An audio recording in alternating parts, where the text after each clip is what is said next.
नमस्कार दोस्तों। तो आप जैसे जान रहे हैं कि मैं समाज का सीरीज चला रहा था और मैंने इससे पहले 4 वीडियो समाज का अपलोड कर चुका हूं और हमने उसमें 100 से ज़्यादा समाज के अभ्यास प्रश्न कर चुके हैं, 100 से 120 तक के। तो अब हम लोग का नेक्स्ट टारगेट है आगे का क्वेश्चन करने का। कुछ दिनों से मैं वीडियो नहीं ले आ पा रहा था क्योंकि मेरा तबीयत खराब था, बट मैं आपसे चाहूँगा कि बहुत मैं वीडियो कंटिन्यूस रखूं, ज़्यादा मैं लेट ना करूं। बिना समय गवाए हम लोग नेक्स्ट प्रश्न में चलते हैं। आज का हम लोग का पहला प्रश्न है 124वां नंबर। जिस समास में सभी पदों के बीच और शब्द का लोप रहता है वह समास है तत्पुरुष समास। इसमें 4 ऑप्शन दिए गए। तत्पुरुष समास, समाहार, द्वंद्व समास। समाहार द्वंद्व समास का ही एक भेद है, ठीक है। वैकल्पिक, समाहार, ऐसे करके व्यतिरेक बहुब्रीहि समास और इतरेतर द्वंद्व समास। इसमें द्वंद्व समास में 3 भेद होते हैं, समाहार, वैकल्पिक और इतरेतर, ठीक है। जो मैं आगे जब समास पढ़ाऊंगा डिटेल से तब मैं आपको बताऊंगा। अभी हम लोग जस्ट क्वेश्चन प्रैक्टिस कर रहे हैं, ठीक है। तो इसका आंसर आप लोग बताइएगा। जो लोग रिकॉर्डेड फॉर्म में देख रहे हैं वीडियो को पॉज करके इसका आंसर बताइएगा। तो इसका सही आंसर है जो और शब्द का लोप रहता है, जिसमें राधा और कृष्ण ऐसे करके एग्जाम्पल है, उदाहरण है, तो वो इतरेतर द्वंद्व समास के उदाहरण होते हैं, ठीक है। और शब्द से जो लोप रहता है, ठीक है। इसका सही आंसर डी है, देख सकते हैं। ये MPSI 2016 में आ चुका है, ठीक है। तो इसके बाद हम लोग का नेक्स्ट क्वेश्चन 125 नंबर। 125 नंबर सवाल है कि निम्नलिखित में द्वंद्व समास है। 4 शब्द दिए, बताना है द्वंद्व समास कौन सा है। यथासंभव, जहाँ यथासंभव आ गया तो वहां पे क्या हो जाता है, अव्ययभाव समास हो जाता है। देशभक्ति, देश के लिए भक्ति, तत्पुरुष समास है। देश विदेश, हाँ। पीताम्बर, पीताम्बर पीला है जिसका अंबर, ठीक है, अर्थात बहुब्रीहि समास। और विष्णु भगवान का बोध कराता है। तो देश विदेश, यहाँ पे 2 शब्द है, देश और विदेश, तो यहीं पे द्वंद्व समास है। जहाँ दोनों पद प्रधान होते हैं वही द्वंद्व समास होता है, ठीक है। मैं इसके साथ आपको समास के टाइप्स और समास को कैसे पहचाना जाता है वो भी बताते जा रहा हूँ, जिससे आपको, जिन्होंने समास नहीं पढ़ा हो, डायरेक्ट प्रैक्टिस क्वेश्चन कर रहे हैं, तो उनको समास समझने में सहूलियत होगा, ठीक है। आज हम लोग का नेक्स्ट प्रश्न है 126वां नंबर प्रश्न है। द्वंद्व समास है, द्वंद्व समास है। लंबोदर, अब कौन से शब्द में द्वंद्व समास है। लंबोदर, तो लंबा है जिसका उदर, अर्थात श्री गणेश भगवान। अंधगुप, और फिर नर नारी और शरणागत, तो ये तीनों शब्द में अलग अलग समास है। मगर सी नंबर जो शब्द है नर, नर नारी, तो ये 2 पद प्रधान है, नर भी प्रधान, नारी भी प्रधान, तो इसका सही आंसर डी होगा, देख सकते हैं। नेक्स्ट क्वेश्चन है हम लोग का 127वां नंबर प्रश्न, देख सकते हैं स्क्रीन पे अच्छे से। हाँ, जब किसी समास में दोनों शब्द प्रधान हो तो उसको कहते हैं, क्या कहते हैं। जब किसी समास में दोनों पद प्रधान हो, अभी मैंने क्वेश्चन कराते कराते बताया था कि द्वंद्व समास में दोनों पद प्रधान होता है। यहाँ ऑप्शन दिया दीर्घ समास, तत्पुरुष और प्रधान समास, ऐसा कोई समास ही नहीं होता, ये गलत दे दिया है। तो आप ऑप्शन से ऑप्शन काट सकते हैं और लास्ट में बचेगा द्वंद्व समास, तो ये इसका सही आंसर हो जाएगा। 128वां नंबर प्रश्न है कि किस समास में, किस निम्नलिखित में द्वंद्व समास बताइए, ठीक है। तो शोकाकुल, शोक से आकुल, वीर पुरुष, ठीक है। इसमें कर्मधारय समास है, पुरुष की विशेषता बता रहा है कि पुरुष कैसा है, वीर है। सर्वोत्तम, ठीक है, सर्व से जो उत्तम है। मगर पाप पुण्य है, 2 पद प्रधान है। पाप शब्द है, पुण्य शब्द है। जहाँ 2 शब्द हो और जहाँ विपरीत शब्द हो, जहाँ विलोम शब्दों का प्रयोग किया गया है, वो सभी शब्द द्वंद्व समास के ज्यादा उदाहरण बनते हैं। तो इसका आंसर होगा डी, देख सकते हैं आप लोग, ठीक है। और ये UPTGT में आ चुका है। नेक्स्ट प्रश्न है हम लोग का 129। निम्न में से द्वंद्व समास शब्द है, निम्न में से द्वंद्व समास शब्द है। आजकल, रातों रात, दिनों दिन, दिन दिन, वीर पुरुष। वीर पुरुष अभी मैंने बताया कर्मधारय समास होगा, तो ये नहीं होगा। रातों रात, दिनों दिन, एक शब्द की द्विरुक्ति जहाँ होती है वहाँ पे अव्ययभाव समास होता है। और हम लोग का तो बच गया ए नंबर, तो इसका सही नंबर होगा आजकल, इसका सही आंसर है आजकल।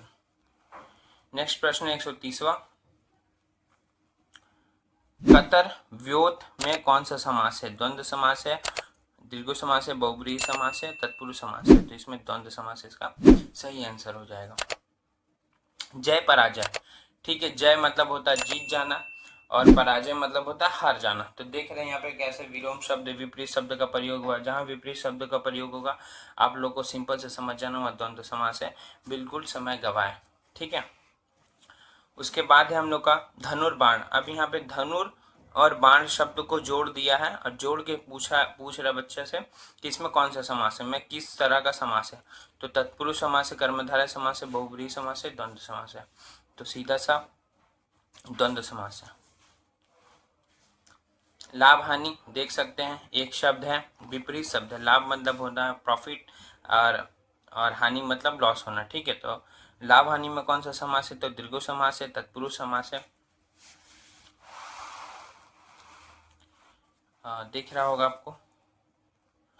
हाँ, बहुब्रीहि समास है या इनमें से कोई नहीं समास है? तो इनमें से कोई नहीं, क्योंकि इसका सही आंसर है द्वंद्व समास। इसका सही आंसर क्या है?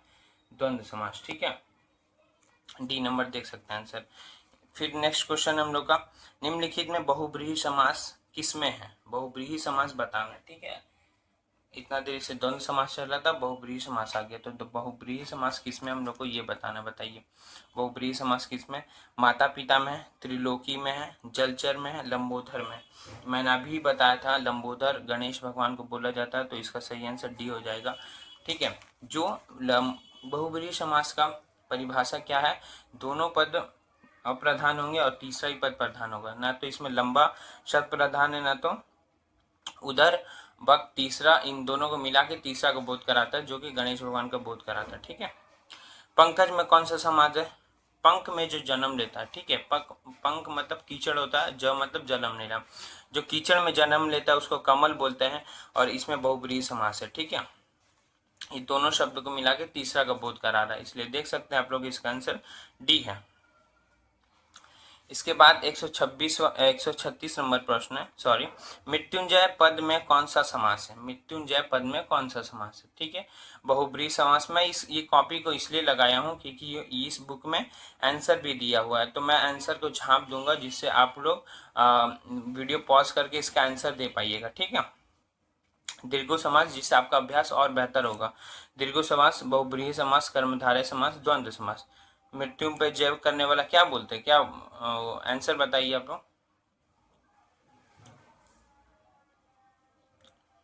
मृत्युंजय। ठीक है, मृत्युंजय सी नंबर इसका सही आंसर होगा। बहुब्रीहि समास ये भी जो मृत्यु पे जय कर जाते हैं उनके लिए विशेषण है, ये उनको विशेषण बताते हैं। सुकुमार, ठीक है, कुसुमार, सॉरी, कुसुमाकर, कुसुमाकर में कौन सा समास है?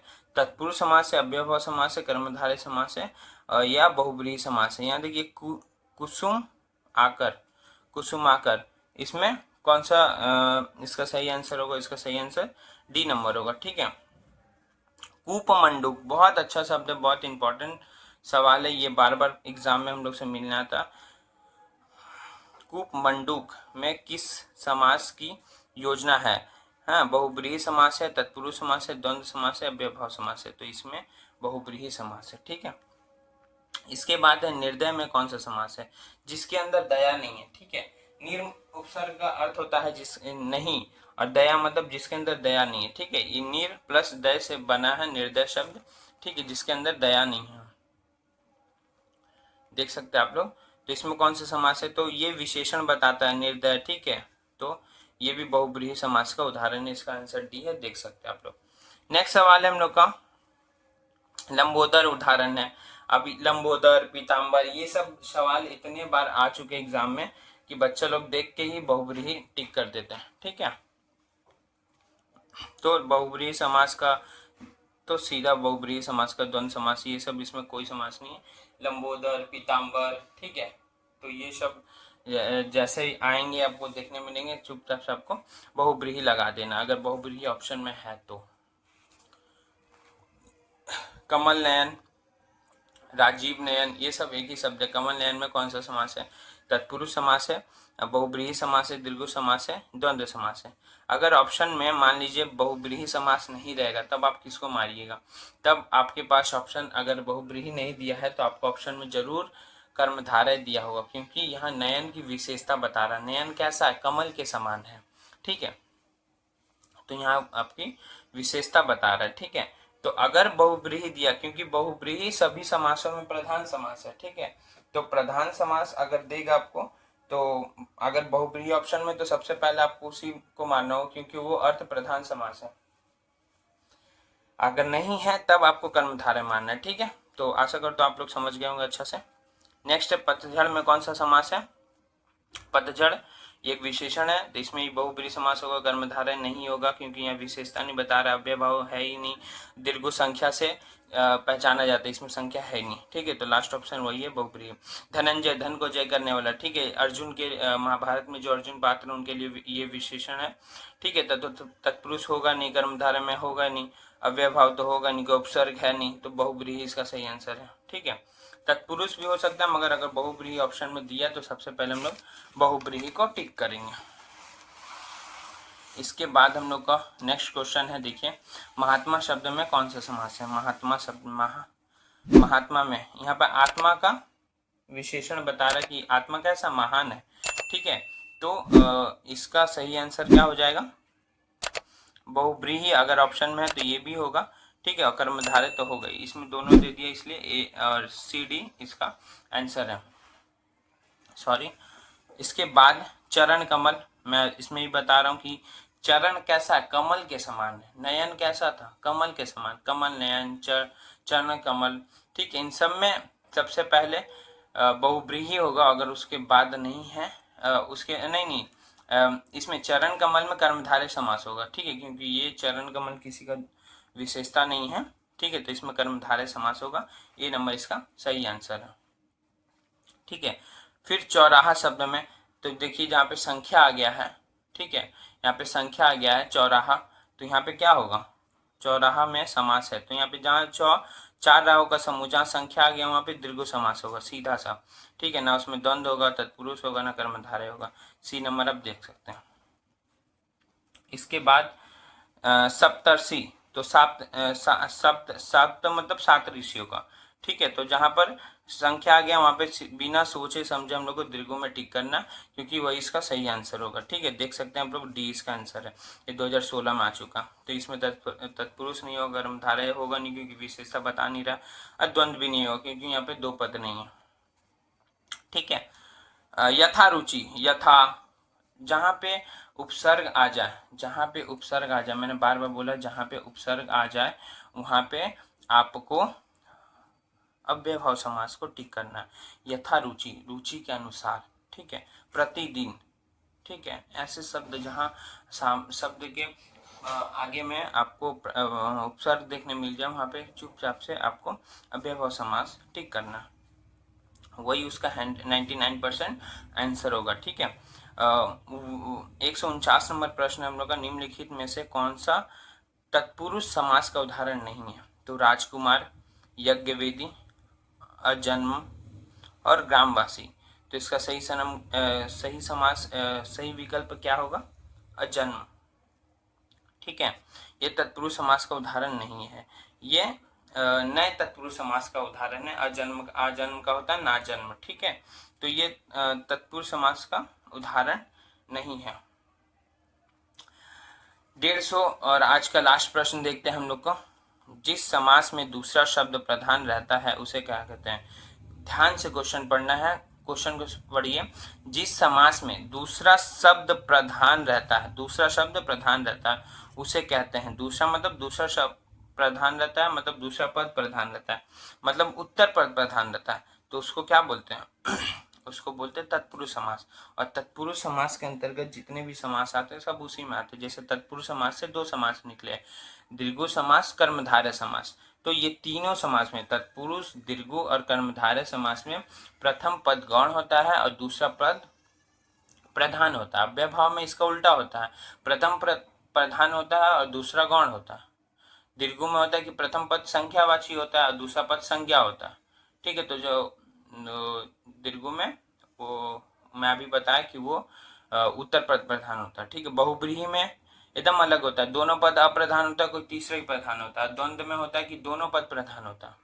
ठीक है, तो ये पद वाला भी आप लोग को याद करना है, ये इससे एग्जाम से बहुत पूछे जाते हैं। तो आज हम लोग 150 प्रश्न तक रखते हैं। हम लोग 124 से करीबन 26-30 क्वेश्चन को हम लोगों को कंप्लीट किया।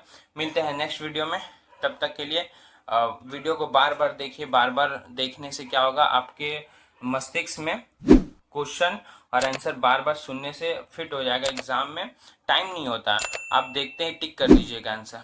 तो मैं चाहूँगा अभ्यास करते रहिए, कहीं से भी इस वीडियो से कोई और वीडियो से बस अभ्यास मत रुकिएगा, रिवीजन ही डिवीजन है। ठीक है, तो मिलते हैं नेक्स्ट वीडियो में, तब तक के लिए धन्यवाद।